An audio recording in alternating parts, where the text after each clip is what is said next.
فرمایا ومن عاد فینتقم اللہ منہ واللہ عزیز ذو انتقام. اب جو شخص زیادتی کرے گا، جان بوجھ کر عمل کرے گا، اور یہ صرف شکار اور شراب کے تعلق سے نہیں بلکہ شریعت اسلامیہ کے تمام احکامات کے سلسلے میں آپ یہ ذہن میں رکھیں کہ جان بوجھ کر ومن عاد، حکم آ جانے کے بعد، پتہ چلنے کے بعد جو شخص جان بوجھ کر حدود شکنی کرتا ہے، خلاف ورزی کرتا ہے، تو فینتقم اللہ منہ، اللہ اس سے انتقام لینے والا ہے. اللہ کو غافل نہیں سمجھو، اللہ کو عاجز نہیں سمجھنا. وما کان اللہ لیعجزہ شیء فی الارض ولا فی السماء. آسمان و زمین میں کوئی ایسا نہیں جو اللہ کو عاجز کر لے. اللہ عاجز نہیں ہے، اللہ غفور الرحیم ہے، وہ بخشنے والا ہے، رحم کرنے والا ہے، معاف فرمانے والا ہے، مہلت دینے والا ہے، اور اس نے مہلت دی ہے. اور اس لیے فوراً مواخذہ نہیں ہوتا کہ شاید یہ مذنب، یہ گناہ کرنے والا، یہ زیادتی کرنے والا شاید یہ توبہ کر لے، شاید یہ استغفار کر لے، شاید یہ رجوع کر لے، اللہ کی طرف انابت اللہ ہو جائے. یہ وہ موقع دیتا ہے. ایسا نہیں ہے کہ وہ بدلہ نہیں لے سکتا، وہ سزا نہیں دے سکتا، وہ انتقام نہیں دے سکتا، وہ سب کچھ کر سکتا ہے. فرمایا واللہ عزیز ذو انتقام، اللہ غالب ہے اور انتقام لینے والا ہے، بدلہ لینے والا ہے، بدلہ لینے پر قادر ہے، سزا دینے پر قادر ہے. اور فرمایا ان بطش ربک لشدید، بے شک آپ کے رب کی پکڑ بڑی سخت ہے. وہ جب پکڑتا ہے پھر اسے کوئی چھڑانے والا نہیں. اللہ ہم سب کی حفاظت فرمائے. جب اس کی پکڑ آتی ہے پھر کوئی چھڑانے والا نہیں، کوئی بچانے والا نہیں، اور اس کی پکڑ بڑی سخت ہے. فرمایا ان بطش ربک لشدید، آپ کے رب کی پکڑ بڑی سخت ہے، اس کے عذاب بڑے سخت ہیں. ہمیشہ اس کے مواخذے سے ڈرنا چاہیے، اور ہمیشہ نافرمانی سے بچنا چاہیے، اور ہمیشہ اطاعت اور فرما برداری کرنا چاہیے. فرمایا احل لکم صید البر، احل لکم صید البحر وطعامہ متاعا لکم وللسیارہ. فرمایا دریائی شکار، سمندری شکار وہ تمہارے لیے حلال ہیں. اور اس سلسلے میں متعدد حدیثیں ہیں. رسول اللہ صلی اللہ علیہ وسلم سے ایک مرتبہ صحابہ کرام نے آ کر یہ سوال پوچھا کہ یا رسول اللہ صلی اللہ علیہ وسلم انا نرکب البحر ونحمل معنا قلیلا من الماء، ہم سمندری سفر کرتے ہیں اور اس میں تھوڑا بہت پانی ساتھ لے کر جاتے ہیں. اب زیادہ تو مقدار میں لے کر سفر میں نہیں جایا جا سکتا. اگر ہم وہ پانی وضو میں استعمال کریں گے تو پھر کبھی 15 دن کا سفر ہے کشتیوں میں، کبھی 20 دن کا سفر ہے، تو پھر پانی پینے کے لیے ہمیں پریشانی اور رکاوٹ پیدا ہوگی. چونکہ سمندر میں کچھ بہت سارا نصف ایریا ایسا ہے جہاں کا پانی کھارا ہے، وہ پانی استعمال قابل ہے ہی نہیں ہے، پی سکتے ہی نہیں ہے. تو ایسی صورت میں ہم کیا کریں؟ تو آپ نے ارشاد فرمایا هو الطہور ماؤہ والحل میتتہ. دو چیزیں آپ نے ارشاد فرمائی. فرمایا وہ سمندر کا پانی پاک ہے، وضو کر سکتے ہو، اور وہاں کے مچھلیاں وہ تمہارے لیے حلال ہیں، اگرچہ وہ خود بخود یعنی سمندر کے اوپر آ جائیں، ان کی شرائط رکھی ہیں، وہ پھولی ہوئی نہ ہو، یعنی ان کے جسم خراب نہ ہو، تو اگر مردہ مچھلی ہے تب بھی وہ تمہارے لیے حلال ہیں. یہ رسول اللہ صلی اللہ علیہ وسلم نے فرمایا. اور یہاں فرمایا کہ سمندری شکار یہ تمہارے لیے جائز ہیں اگر حالت احرام میں بھی ہو. تو سمندر میں چونکہ سفر ہے اور اس کی صورتحال ایسی ہے کہ جہاں انسان مجبور ہو جاتا ہے، اور جب تک وہ کنارے تک پہنچتا تو بھوک پیاس یہ چیزیں اس کے لیے ممکن ہیں، لہٰذا اس میں شریعت اسلامیہ نے رخصت رکھی. لیکن جو خشکی کے جانور ہیں ان کے شکار وہ حکم اسی طرح ہے۔ احل لکم صید البحر وطعامہ متاعا لکم وللسیارہ، فرمایا تمہارے لیے سمندری جانوروں کا شکار، اس کا استعمال تمہارے لیے مسافروں کے لیے اس میں فائدہ ہے، وہ تمہارے لیے جائز رکھا۔ اور وَحُرِّمَ عَلَيْكُمْ صَيْدُ الْبَرِّ مَا دُمْتُمْ حُرُمًا، اور تمہارے لیے خشکی کے شکار اس وقت تک حرام ہیں جب تک کہ تم حالت احرام میں ہو۔ احرام کھول دیا یا حدود حرم سے باہر ہو گئے، جس طرح حالت احرام میں شکار نہیں، اسی طرح حدود حرم میں بھی شکار نہیں۔ اور حدود حرم متعین ہیں، مکہ مکرمہ میں بھی اور مدینہ شریف میں بھی حدود حرم متعین ہیں، ان حدود حرم میں شکار کرنا منع ہے، اور حدود حرم کے باہر ہو تو وہاں شکار اس صورت میں جائز ہے جب حالت احرام میں نہ ہو۔ اور شکار کے تعلق سے تو اس سورہ مبارکہ کے شروع میں بھی بڑی تفصیل بیان ہوئی، کس کس انداز سے شکار کرنا اور اس کے احکامات بیان ہوئے۔ اسی طرح متعدد حدیثیں ہیں، اور خاص طور سے حضرت عدی بن حاتم طائی ایک صحابی رسول ہیں اور اجلہ صحابہ میں سے ہیں، بڑا مقام ہیں، انہوں نے خود رسول اللہ صلی اللہ علیہ وسلم سے متعدد مرتبہ سوالات کیے، اور شکار کے نسبت سے انہوں نے سوالات کیے کہ ہم فلاں علاقے میں رہتے ہیں، شکار کی یہ نوعیت ہوتی ہے، تو وہ ساری تفاصیل رسول اللہ صلی اللہ علیہ وسلم نے بیان فرمائی، احادیث میں اس میں تفصیل موجود ہے۔ فرمایا واتقوا اللہ الذی الیہ تحشرون، اللہ اس ذات سے ڈرتے رہو جس کی طرف تمہیں اکٹھے ہونا ہے۔ کہاں جانا ہے ہم نے؟ ہم میں سے کوئی فرد بشر بھاگ نہیں سکتا ہے، ہم نے ہر ایک نے اللہ کے ہاں حاضر ہونا ہے۔ وَكُلُّهُمْ آتِيهِ يَوْمَ الْقِيَامَةِ فَرْدًا، اللہ تعالیٰ نے کوئی چیز چھپا کے نہیں رکھی، قرآن کریم میں بڑی وضاحتیں بیان کر دی ہیں۔ اب ہم نہ سدھریں نہ سنبھلیں، ہم قرآن نہ پڑھیں نہ سمجھیں، اس پر عمل نہ کریں، تو پھر وہ ہماری اپنی محرومی ہے، بدقسمتی ہے، ورنہ قرآن کریم نے تو سب کچھ تفصیل سے بیان کیا ہے۔ فرمایا واتقوا اللہ الذی الیہ تحشرون، اللہ اس ذات سے ڈرو کہ جس کی طرف تمہیں اکٹھا کیا جانا ہے۔ اور فرمایا وَكُلُّهُمْ آتِيهِ يَوْمَ الْقِيَامَةِ فَرْدًا، ہر ایک اللہ کے دربار میں حاضر ہوگا، کہاں؟ اکیلے اکیلے۔ یہاں ہمارے الگ الگ درجات ہیں، جو جتنا بڑے درجے والا ہے اتنے اس کے آگے پیچھے زیادہ نفری ہوتی ہے، محافظ ہوتے ہیں، اور بلادری ہے، کنبہ ہے، رشتہ دار ہیں، بیوی بچے ہیں، اور دوسرے یہاں محافظ بے شمار ہوتے ہیں۔ لیکن یہ یاد رکھو ہر ایک نے رب کے دربار میں اکیلے حاضر ہونا ہے۔ وَكُلُّهُمْ آتِيهِ يَوْمَ الْقِيَامَةِ فَرْدًا، اللہ فرماتا ہے ہر ایک اپنے میرے پاس اکیلا آئے گا۔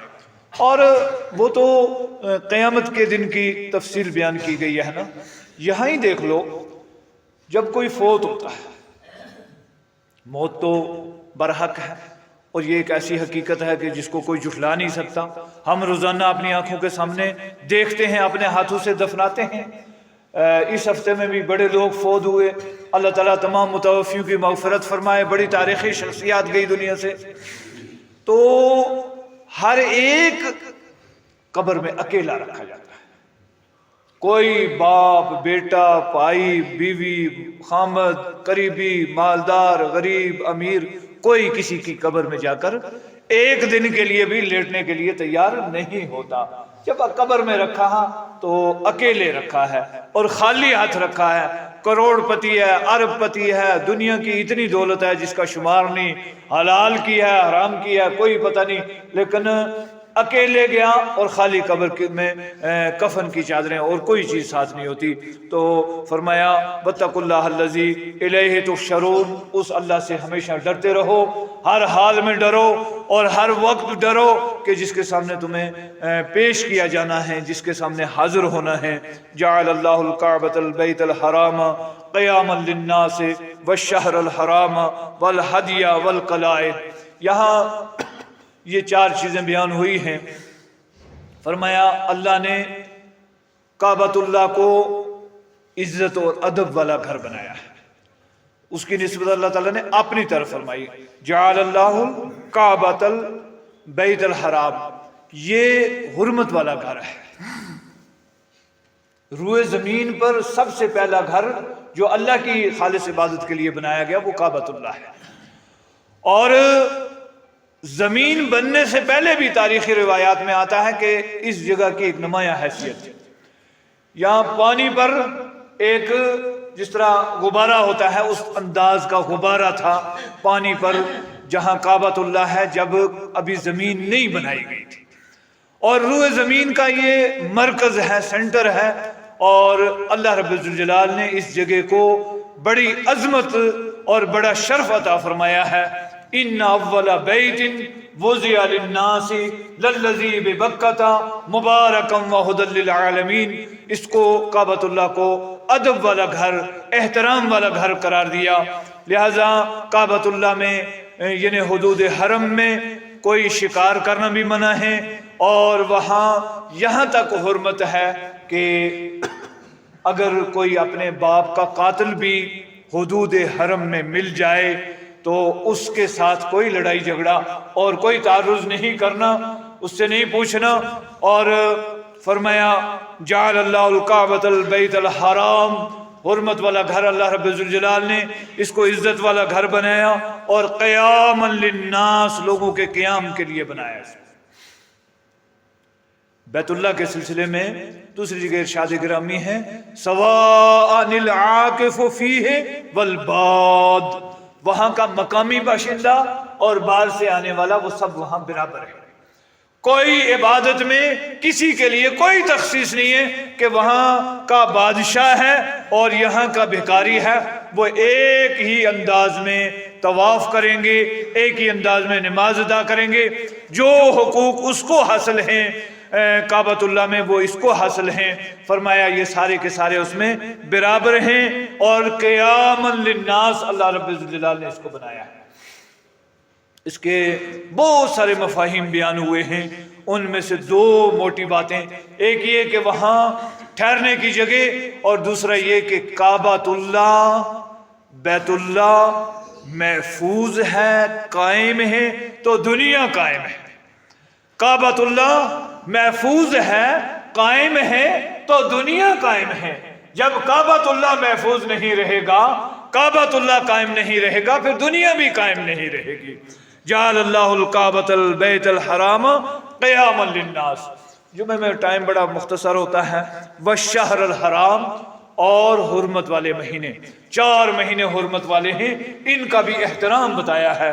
اور ان میں 3 مہینے لگاتار ہیں، ذیقعدہ، ذی الحج اور محرم. اور چوتھا مہینہ رجب کا مہینہ جو ابھی آنے والا مہینہ ہے. یہ 4 مہینے حرمت والے مہینے قرار دیے گئے ہیں.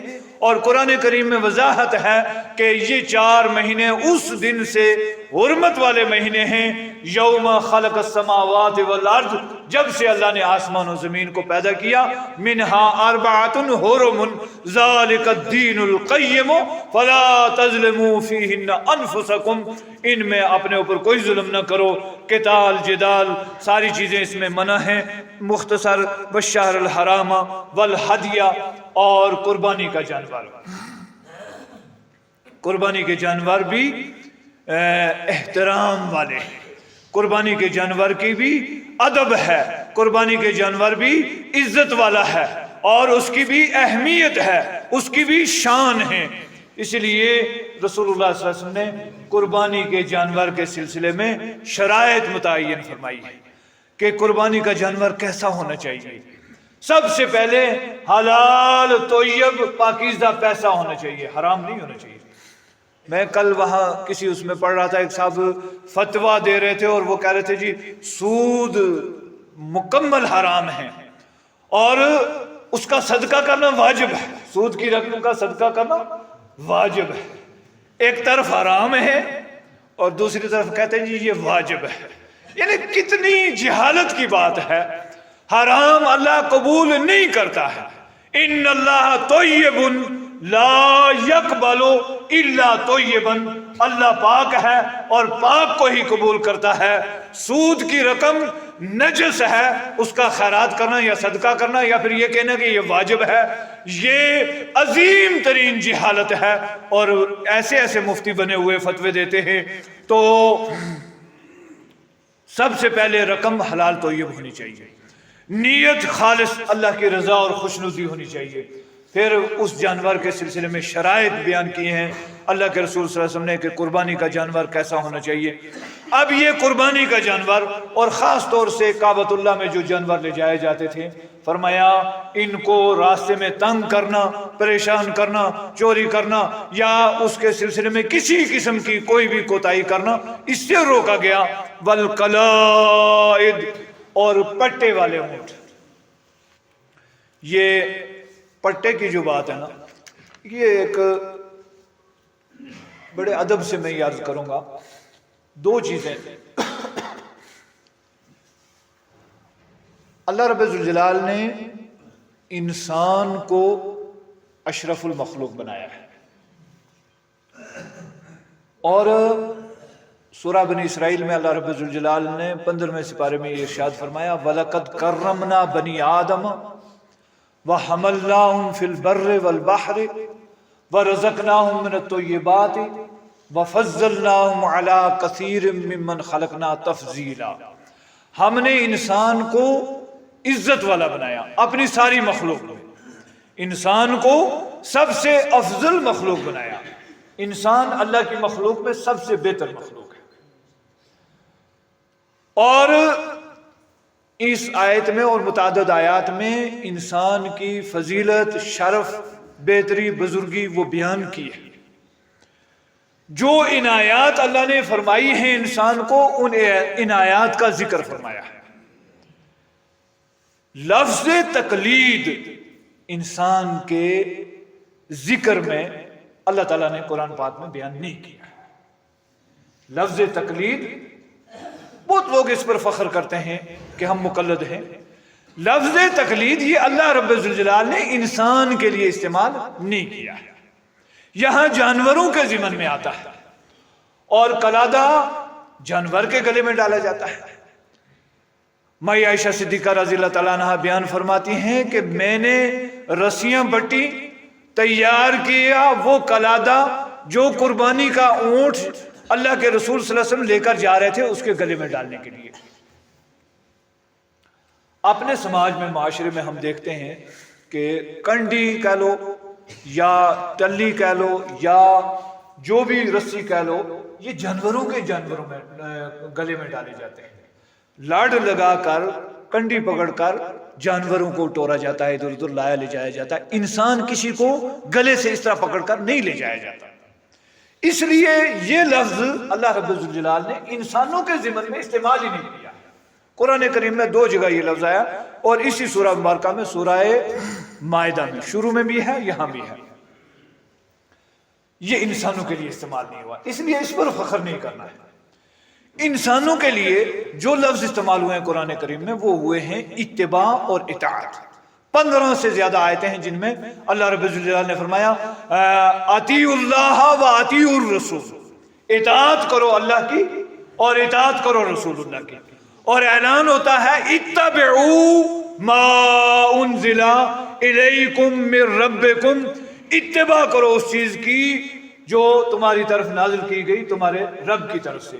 تو قرآن کریم کی اتباع کرنی ہے، وحی کی اتباع کرنی ہے، رسول اللہ کی اتباع کرنی ہے، اللہ کی اتباع کرنی ہے. اللہ اور اس کے رسول کی اتباع اور اطاعت کے ہی الفاظ استعمال ہوئے ہیں قرآن کریم میں. انسانوں کے لیے لفظ تقلید استعمال نہیں ہوا، یہ جانوروں کے ضمن میں ہوا. اور ہوتا بھی یہ ہے کہ جو اب وہ چمڑے کی بعض جگہ پٹا بنا کر ڈالا جاتا ہے، بعض جگہ رسیاں، قیمتی رسیاں یا ہلکی رسیاں یا جیسی چونکہ جانور کو کنٹرول کرنے کے لیے اس کے گلے میں رسی کی ضرورت ہوتی ہے. لہذا انسان انسان ہے، اشرف المخلوقات ہے، اور اس کو کوئی یہاں سے گلے سے پکڑ کر کہیں بھی نہیں لے جاتا ہے۔ اللہ رب الجلال نے اس کو عقل دیا ہے، سمجھ دی ہے، صلاحیت دی ہے، اور قوت گویائی بخشی ہے، بولنے کی صلاحیت عطا فرمائی ہے، دیکھنے کی صلاحیتیں عطا فرمائی ہیں، دین عطا فرمایا ہے، اس دین کو سمجھنے اور اس پر عمل کرنے کی تاکید کی گئی ہے۔ لہٰذا یہ لفظ انسانوں کے لیے استعمال نہ کریں، چونکہ اللہ تعالیٰ نے قرآن کریم میں انسانوں کے لیے یہ لفظ استعمال نہیں فرمایا۔ فرمایا وَلَا الْقَلَائِدَ وَلَا آمین البیت الحرام، اور فرمایا ذالک لتعلموا ان اللہ یعلم ما فی السماوات و ما فی الارض۔ یہ سارے احکام اللہ تعالیٰ نے اس لیے بیان فرمائے ہیں کہ اللہ تعالیٰ اچھی طرح جانتا ہے جو کچھ آسمانوں میں ہے اور جو زمین میں ہے، اور وان اللہ بکل شیء علیم، اور اللہ تعالیٰ ہر چیز کو جاننے والا ہے۔ زمین و آسمان کی کوئی شے اللہ سے مخفی نہیں ہے، اللہ سے پوشیدہ نہیں ہے، اور اللہ تعالیٰ جو چاہتا ہے وہ حکم احکام نازل فرماتا ہے۔ لہذا آزمائشیں آتی ہیں، ابتلا آتے ہیں۔ امم سابقین کے واقعات میں اصحاب سبت کا واقعہ بیان ہوا ہے کہ جس وقت وہ ہفتے کا دن عبادت کا دن تھا، جب وہ عبادت کے لیے آتے تو ان کا کاروبار بھی مچھلیاں پکڑنا، بیچنا اور خریدنا یہی تھا۔ جس دن عبادت ہے اس دن کوئی مچھلی نہیں، جنہیں عبادت کے دن بے شمار مچھلیاں، اور جس دن ہفتہ پورا وہ مچھلیوں کے انتظار میں بیٹھے تھے تو کوئی مچھلی نظر ہی نہیں آتی۔ یہ ہمارے لیے بھی آزمائش ہے۔ آج بھی مجھے متعدد ایسے واقعات سامنے آتے ہیں کہ صبح سے بیٹھے ہیں گاہک کوئی نہیں، دکان پر ہاتھ پر ہاتھ رکھے بیٹھے ہیں، جو ہی بانگ ہوئی، اذان ہوئی، ایک دم گاہک آئے۔ یہ کیا ہے؟ اللہ کی طرف سے آزمائش ہے۔ اللہ یہ دیکھنا چاہتا ہے کہ یہ میرا بندہ میرے اوپر بھروسہ کرتا ہے، مجھے رازق مانتا ہے، یا اپنی محنت پر یہ بھروسہ کرتا ہے۔ دو ہی چیزیں نا، ایک یہ ہے کہ انسان اپنی محنت، اپنی کمائی، اپنی کوشش، اپنی لائکی، اپنی ہوشیاری، اس پر بھروسہ کرتا ہے، یا مسبب الاسباب پر بھروسہ کرتا ہے کہ جو رزاق ہے اس پر بھروسہ کرتا ہے۔ یہ امتحان ہمارا بھی ہوتا ہے، اور روزانہ ہوتا ہے۔ 5 ٹائم آزان ہوتی ہے، اور آزان کے ٹائم عموماً کیا کہتے ہیں؟ یا ایھا الذین آمنوا لیبلونکم اللہ بشیء من الصید تنالہ ایدیکم ورماحکم لیعلم اللہ من یخافہ بالغیب۔ اللہ یہی جاننا چاہتا ہے، یہی ظاہر کرنا چاہتا ہے کہ کون آذان کی حی علی الصلاۃ اور حی علی الفلاح کی صداؤں پر لبیک کہتا ہے، اور کون اپنی دکانداری چمکاتا ہے۔ یہ امتحان ہے، یہ آزمائش ہے۔ ہمیں اس آزمائش میں کھرا اترنے کی ضرورت ہے، پورا اترنے کی ضرورت ہے۔ یہ ان آیات کا مختصر خلاصہ ہے۔ رب العالمین احکم الحاکمین سے دعا ہے کہ وہ ہمیں قرآن پڑھنے، سمجھنے، اس پر عمل کرنے کی توفیق عطا فرمائے۔ رب العالمین احکم الحاکمین ہماری جتنی کوتاہیاں، سستیاں، غلطیاں سب کو درگزر اور معاف فرما، ہماری جو اچھائیاں ان کو قبول اور منظور فرما۔ رب العالمین احکم الحاکمین جتنے بھی ایمان والے دنیا سے جا چکے اللہ سب کی مغفرت فرما۔ رب العالمین جتنے بیمار ہیں سب کی بیماریوں کو شفائے کاملہ، کلیہ، دائمہ، عاجلہ، مستمرہ عطا فرما۔ اے اللہ